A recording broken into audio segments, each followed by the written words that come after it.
11 yıla girdi buradayım. Çok sakindir. Kafamızı dinliyoruz. Misafirlerimizi ağırlıyoruz güzel bir şekilde. Yani asfalttan uzak, sıcaktan uzak böyle çok güzel bir uğraşımız var. Hemen hemen bütün ev ihtiyaçlarımızı temin edebiliyoruz. Belki yaptığımız masraf fazladır ama gözümüze gelmiyor. Zevk alıyoruz buradaki çalışmadan. Toprakla uğraşıyoruz. Yaz kış hemen hemen yani gelip gidiyoruz. Çok güzel zevk alıyoruz burada olmaktan. Güzel bir şeydir. Daha fazla olmasını istiyoruz. Sırada çok insanlar vardır. Yani gidip piknik alanı yoktur, gidecek yer yoktur. Fakat burası hem sakindir, güvenli bir yerdir. Güvenliğimiz 24 saat vardır.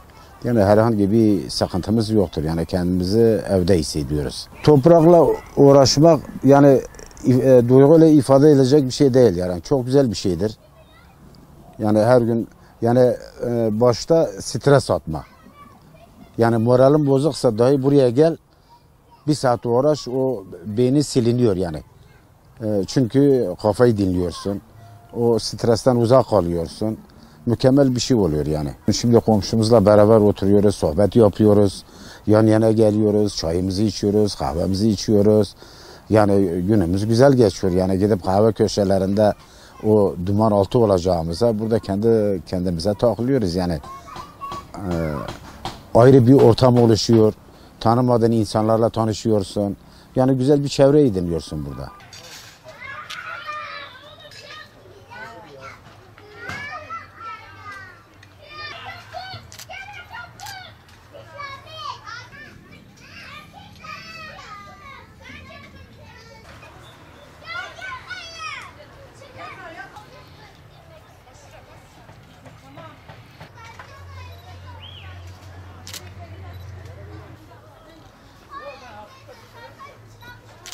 Emekli bir uğraş, efendime söyleyeyim. Yani burada kendimiz ekip kendimiz biçiyoruz.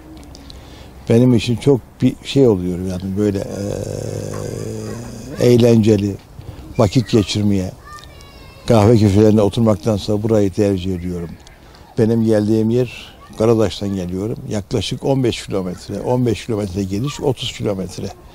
Yani ama zevk alıyorum. Buranın sakin şey olmasından böyle uğraş olmasından örnek ilkbaharda dikim yapıyoruz. Sonra şapa yapıyoruz. Sulama derken işte ürünler meydana geliyor. Onları toplamak. Topladığımız vakit de çok hoşuma gidiyor. Toprakla oynamayı seviyorum. Bana şey veriyor. Yani böyle neşe veriyor.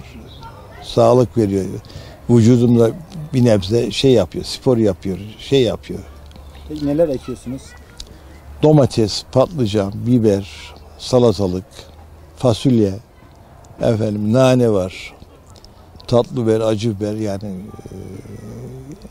eve ne gerekse gereksinimleri burada yetiştirmeye çalışıyoruz.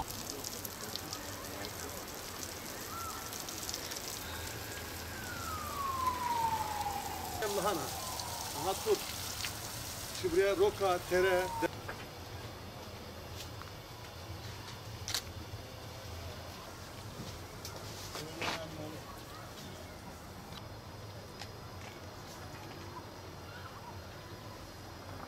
...2009'dan bu yana burayı işletiyorum, üretiyorum, yiyorum.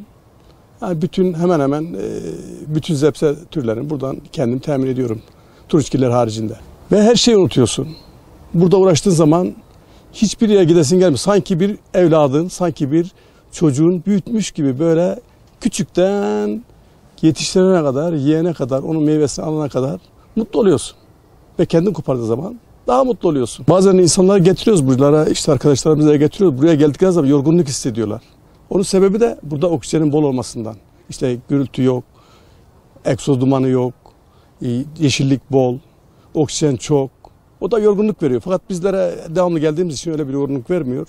Çok da mutlu oluyoruz yani burada arkadaşlarla beraber. Peki burada bir nevi terapi oluyorsunuz diyebilir miyiz? Mutlaka. Yani büyük bir faydası oluyor bizlere. Hani buraya gelen, burada işte uğraşan insan hasta olmaz. Gönülden yapan adam, gönülden yapan insan emin ol hasta olmaz burada.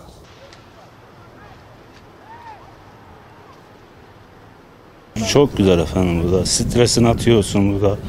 Kendin meyveni, zepseni yetiştiriyorsun. Kışlıklara dolmalıklarımızı yetiştiriyoruz, biberliklerimizi yetiştiriyoruz. Uğraşıyoruz işte. Vaktin nasıl geçtiğini bilmiyorsun burada. Toprakla uğraşmak çok güzel bir şey.